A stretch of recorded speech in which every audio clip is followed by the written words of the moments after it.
नमस्कार विद्यार्थी मित्र हो. मी आज एक आगळा वेगळा विषय घेऊन आपल्यासमोर आलो आहे. विषय अभ्यासक्रमातील नसला तरी अभ्यासाशी संबंधित मात्र नक्कीच आहे. मित्र हो, नुकतीच अमेरिकेच्या राष्ट्राध्यक्षपदाची निवडणूक पार पडलेली आहे. या निवडणुकीकडे सर्व जगाचे लक्ष लागले होते. सर्वसामान्य माणसाला देखील अमेरिकेच्या राष्ट्राध्यक्ष निवडीबद्दल आपसुकच उत्सुकता आणि कुतूहल असते. याचे महत्त्वाचे कारण म्हणजे जगातील अमेरिकेचे असलेले शक्तिशाली स्थान, अर्थात अमेरिका एक जागतिक महासत्ता आहे म्हणूनच. मित्रहो, अमेरिकेच्या शासन आणि राजकारणाची आपणास तोंडओळख व्हावी व भविष्यात ही माहिती आपल्या उपयोगी पडेल म्हणून थोडक्यात व सोप्या भाषेत मांडण्याचा हा माझा प्रयत्न. जागतिक महासत्ता असलेल्या अमेरिकेचे राष्ट्राध्यक्ष कसे निवडले जातात, जाणून घेऊयात. अमेरिकेचे शासन आणि राजकारण. अमेरिकन भूमीचा शोध कोलंबसने 1492 साली लावला. हा शोध अकल्पित होता. 17व्या शतकाच्या सुरुवातीस इंग्लंडच्या लोकांवर मोठे आर्थिक अरिष्ट कोसळले. कामगार बेकार झाले, पिके बुडाली. त्यामुळे देशांतर करणे आवश्यक भासू लागले. तशातच धार्मिक घडामोडींचा देखील तिथे फार मोठा परिणाम झाला. इंग्लंडमध्ये पहिल्या जेम्सच्या काळात म्हणजे 1603 ते 1625 मध्ये प्युरिटन लोकांचा छळ होऊ लागला. त्यापैकी बरेच हॉलंडला निघून गेले. 1620 साली लोकांना घेऊन जे मे फ्लावर जहाज निघाले ते प्लायमाउथ येथे आले आणि हीच अमेरिकन वसाहतीची सुरुवात होती. पुढे वरचेवर मोठ्या संख्येने इंग्लंडमधून असे लोक स्थलांतरित झाले आणि येथे एकूण 13 वसाहतींची स्थापना झाली. इंग्लंडमधील लोकांनी येथे येऊन केवळ वसाहत स्थापन केली असे नसून येताना आपल्याबरोबर त्यांनी इंग्लंडचे स्वातंत्र्यवादी विचार देखील आणलेले होते. येथे इंग्लंडप्रमाणेच डच, स्वीडिश आणि फ्रेंच लोक देखील आले होते. या सर्व वसाहती स्वतःच्या सोयीने स्वतःचा कारभार पाहू लागल्या होत्या. त्या वसाहती इंग्रजी संस्कृती व प्रभावापासून दूर जाऊ लागल्या. त्यामुळे वसाहतीवर नियंत्रण ठेवण्याची गरज इंग्लंडला जास्तच भासू लागली. म्हणून 1673 मध्ये फ्रेंच लोकांना उत्तर अमेरिकेतून हाकलून लावण्यात आले.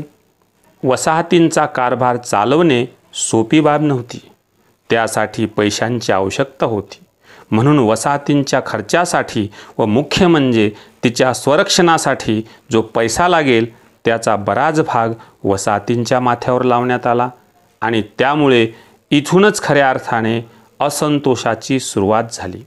वास्तविक पाहता आपला असंतोष व्यक्त करताना स्वातंत्र्याची कोणतीही कल्पना वसाहतीतील लोकांच्या मनात आली नाही, परंतु या अनुकूल परिस्थितीचा फायदा काही दूरदर्शी व प्रखर बुद्धिमत्तेच्या नेत्यांनी घेतला.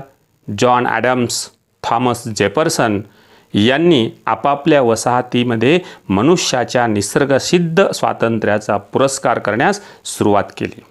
1760 मध्ये तिसरा जॉर्ज हा इंग्लंडचा राजा होता. तो अनियंत्रित विचारसरणीचा असल्यामुळे त्याने दडपशाहीला सुरुवात केली. इंग्लंडच्या आर्थिक ओढाताणीतून वसाहतीवर अनेक जाचक कर लावण्यात आले. त्यामुळे लोकांच्या मनात प्रचंड क्षोभ निर्माण झाला. 1773 मध्ये ईस्ट इंडिया कंपनीची चहाने भरलेली जहाजे समुद्रामध्ये बोस्टन बंदरात उभी होती. ती जहाजे समुद्रात रिकामी करण्यात आली. अमेरिकेच्या इतिहासात ही घटना बोस्टन टी पार्टी म्हणून ओळखण्यात येते. हे आपल्या सर्वांना सर्वश्रुत आहेच. गुलामगिरीत खितपत पडण्यापेक्षा स्वतंत्र म्हणून धारातीर्थी पडू अशी पक्की भावना वसाहतीमध्ये निर्माण झाली. जॉर्ज वॉशिंग्टन हे अमेरिकन सैन्याचे सरसेनापती नेमले गेले आणि दीर्घ कालावधीच्या संघर्षानंतर म्हणजेच 4 जुलै 1776 रोजी आजची अमेरिका स्वतंत्र झाली आणि जगातील सर्वोच्च महासत्ता देखील बनली. 1789 साली अमेरिकेची राज्यघटना तयार झाली. अमेरिकन घटना जगातील पहिली लिखित राज्यघटना आहे. ही राज्यघटना फक्त 7 कलमांची असून तिचा शब्दसाठा सुमारे 4000 शब्दांचा आहे. अमेरिकेची राज्यघटना संक्षिप्त असण्याचे कारण म्हणजे प्रत्येक घटक राज्यांची राज्यघटना वेगवेगळी असते, मात्र ती या मूळ घटनेशी सुसंगत असते. अमेरिकेने लोकशाही शासन पद्धतीचा स्वीकार केला, मात्र त्यांनी अध्यक्षीय लोकशाही स्वीकारली. अध्यक्षीय शासन पद्धतीमध्ये राष्ट्रपती किंवा राष्ट्राध्यक्ष हे एकच पद असते. तिथे पंतप्रधान हे पद नसते. राष्ट्रपती किंवा राष्ट्राध्यक्ष अमेरिकेचे वास्तविक कार्यकारी प्रमुख असतात. म्हणजेच भारतातील दोन्ही पदांचे अधिकार अमेरिकेमध्ये राष्ट्राध्यक्ष हे एकटेच वापरत असतात. यावरून राष्ट्राध्यक्षांच्या अधिकारांची जाणीव होईल. अमेरिका एक संघराज्य आहे. संघराज्य पद्धतीचा स्वीकार करणारे अमेरिका हे जगातील पहिले राष्ट्र आहे. अमेरिकेचे संघराज्य केंद्राकर्षी पद्धतीने निर्माण झालेले आहे. यामध्ये केंद्र सरकार व घटक सरकार अशी दोन सरकारे असतात. ही समसमान पद्धतीची निर्माण झालेली असतात. अमेरिकेत केंद्र सरकार वॉशिंग्टन येथे असून 50 घटक राज्ये मिळून वेगवेगळी घटक सरकारे तयार झालेली आहेत. अमेरिकेचे संघराज्य हे वास्तव संघराज्य आहे, कारण उर्वरित अधिकार केंद्र सरकारऐवजी घटक राज्यांना दिलेले असतात. भारतामध्ये केंद्र सरकार प्रभावशाली अधिकार संपन्न असते, तर अमेरिकेत घटक राज्य सरकार अधिकार संपन्न असतात. महत्त्वाचे म्हणजे अमेरिकेचे नागरिकत्व हे दुहेरी स्वरूपाचे असते. अमेरिकेत प्रत्येक व्यक्ती ती ज्या घटक राज्यात राहते त्या प्रदेशाची नागरिक असते व प्रत्येक व्यक्ती अमेरिकन संघराज्याची नागरिकही असतेच. भारतात एकेरी नागरिकत्व आहे. लोकशाही शासनाची अमेरिकेमध्ये देखील 3 अंगे आहेत: कायदेमंडळ, कार्यकारी मंडळ व न्यायमंडळ. अमेरिकन कायदेमंडळाला काँग्रेस असे म्हणतात. त्याची 2 सभागृहे आहेत, एक प्रतिनिधी सभागृह आणि दुसरं म्हणजे सिनेट. प्रतिनिधी सभागृह हे अमेरिकन काँग्रेसचे प्रथम सभागृह किंवा कनिष्ठ सभागृह आहे, परंतु ते अधिकाराच्या दृष्टिकोनातून प्रथम निश्चितच नाही. ते कनिष्ठ मात्र जरूर आहे. हे सभागृह जनतेचे प्रतिनिधित्व करत असते. या सभागृहाचा कार्यकाल 2 वर्षांचा असतो. या सभागृहाची सदस्य संख्या 435 अधिक 3 म्हणजे 438 इतकी असते. या सदस्यांची निवड प्रत्यक्ष पद्धतीने जनतेकडून होत असते. दुसरं सभागृह सिनेट. अमेरिकन संघराज्यातील सर्व घटक राज्यांना प्रतिनिधित्व देण्यासाठी सिनेट या द्वितीय सभागृहाची निर्मिती करण्यात आलेली आहे. हे अखंड टिकणारे सभागृह आहे, मात्र प्रत्येक सदस्य हा 6 वर्षाकरिता निवडला जातो. सिनेटची निवडणूक प्रत्यक्ष पद्धतीने होते. सिनेटची सदस्य संख्या 100 आहे. अमेरिकेचे उपराष्ट्राध्यक्ष हे सिनेटचे पदसिद्ध अध्यक्ष असतात. सिनेटचे घटनेत वैशिष्ट्यपूर्ण स्थान आहे.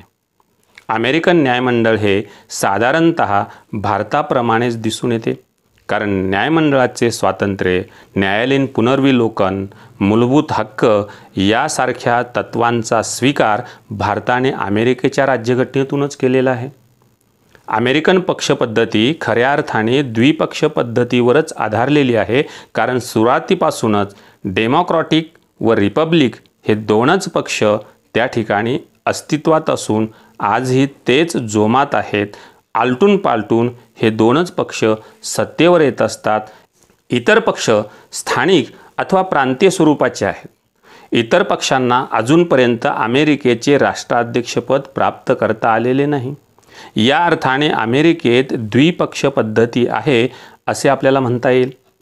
त्यापैकी रिपब्लिकन पक्ष हा प्रामुख्याने परंपरावादी, भांडवलशाही व कठोर धोरण स्वीकारणारा, तर डेमोक्रॅटिक पक्ष हा प्रगतीवादी, उदारमतवादी व सर्वसामान्य जनतेचे प्रतिनिधित्व करणारा अशी धारणा झालेली आहे. अमेरिकन अध्यक्ष जगातील श्रेष्ठ कार्यकारी मंडळापैकी एक आहे. अमेरिकेची समृद्ध आर्थिक परिस्थिती, जगातील राजकारणात अमेरिकेचे वाढते वर्चस्व यामुळे या पदाचे महत्त्व जगामध्ये अतिशय मोठ्या प्रमाणात वाढलेले आहे. अमेरिकन राष्ट्राध्यक्षांना कोणत्या पात्रता पूर्ण कराव्या लागतात, तर ती व्यक्ती जन्मजात अमेरिकेची नागरिक असली पाहिजे. तिचे वय 35 वर्षापेक्षा कमी असता कामा नये. अमेरिकेत त्यांचे वास्तव्य कमीत कमी 14 वर्ष असले पाहिजे आणि सार्वजनिक जीवनात त्याने अत्यंत महत्त्वपूर्ण कामगिरी केलेली असली पाहिजे, असे ब्राईस या विचारवंताने म्हटलेले आहे. अमेरिकन अध्यक्ष अप्रत्यक्षरित्या निवडले जातात. प्रत्यक्ष निवडणुकीत निर्माण होणारा देशव्यापी गोंधळ घटनाकारांना नको होता. प्रत्यक्ष निवडणुकीत लोकांच्या भावनांना हात घालून एखादी नाटकी व्यक्ती ही अध्यक्ष म्हणून निवडून येऊ शकली असती, म्हणून हा अप्रत्यक्ष निवडणुकीचा पर्याय घटनाकारांनी स्वीकारलेला आहे. अध्यक्षपदाचा कार्यकाल हा 4 वर्षांचा असतो. पुन्हा त्यास निवडणूक लढविता यावी की नाही याबाबत घटनेने मौन पाळले होते. तरी देखील अध्यक्ष जॉर्ज वॉशिंग्टन यांनी सुरुवातीसच 3ऱ्यांदा अध्यक्ष होण्याचे टाळले. त्यामुळे पुढे 3ऱ्या वेळेस निवडणुकीस उभे राहू नये ही प्रथा पडली. पण ही प्रथा फ्रँकलिन रूझवेल्ट यांनी मोडली. 1951च्या 22व्या घटनादुरुस्तीने मात्र 2 वेळेसपेक्षा जास्त वेळेस कोणत्याही व्यक्तीस अध्यक्षस्थानी निवडून येता येणार नाही हे स्पष्ट केलेले आहे. राष्ट्राध्यक्षाविरुद्ध अविश्वासाचा ठराव पास करून त्याला काढता येत नाही, तो सहजपणे काढला जाऊ शकत नाही, म्हणून त्यास 4 वर्षाकरिता निवडला गेलेला राजा अशी संज्ञा देण्यात येत असते. त्याने राष्ट्रद्रोह, घटनाद्रोह किंवा तत्सम स्वरूपाचा गंभीर गुन्हा केला असेल तर त्याला पदावरून दूर करता येते. अमेरिकेमध्ये मंत्रिमंडळाची निवड अध्यक्ष करत असतात. मंत्रिमंडळ हे अध्यक्षांच्या हातातील बाहुले असते. अध्यक्षांचे संपूर्ण नियंत्रण मंत्रिमंडळावर असते. अमेरिकेमध्ये अध्यक्ष अतिशय प्रभावी असल्यामुळे मंत्रिमंडळाला तशी कोणतीच विशेष कार्य पार पाडावी लागत नाहीत. तरी देखील सल्लाविषयक व शासनविषयक कार्य मंत्रिमंडळ पार पाडत असते. पण नेमका प्रश्न आहे की अमेरिकेचे राष्ट्राध्यक्ष कसे निवडले जातात. जाणून घेऊया राष्ट्राध्यक्षांची निवड. सुरुवातीस अध्यक्षीय उमेदवार निश्चित करण्यात येतो. अध्यक्ष उमेदवाराची नामनिश्चिती करण्यासाठी प्रत्येक पक्षांचा प्रचंड मेळावा भरतो. निवडणुकीचे जे वर्ष असेल त्या जून किंवा जुलैमध्ये मोठ्या किंवा मध्यवर्ती शहरी हा मेळावा घेण्यात येतो. प्रत्येक घटक राज्य त्यासाठी आपापले प्रतिनिधी पाठवते. त्यानंतर अध्यक्ष उमेदवारांच्या नियुक्तीचे काम जोरात सुरू होते. ABCD या क्रमाने प्रत्येक राज्याचे नाव पुकारले जाते. अध्यक्षपदासाठी नाव सुचविण्याची विनंती केली जाते. त्यातून एकाची निवड करण्याकरिता मतदान सुरू होते. मतदान सरळ खुल्या पद्धतीने होते व एका समितीतर्फे निवडीची बातमी त्यांना कळविण्यात येते. यानंतरचे महत्त्वाचे कार्य म्हणजे अध्यक्षीय मतदार यांची निवड करणे. प्रत्येक घटक राज्यास काँग्रेसच्या दोन्ही सभागृहात ज्या राज्याचे जेवढे प्रतिनिधी असतील तितके मतदार निवडायचे असतात.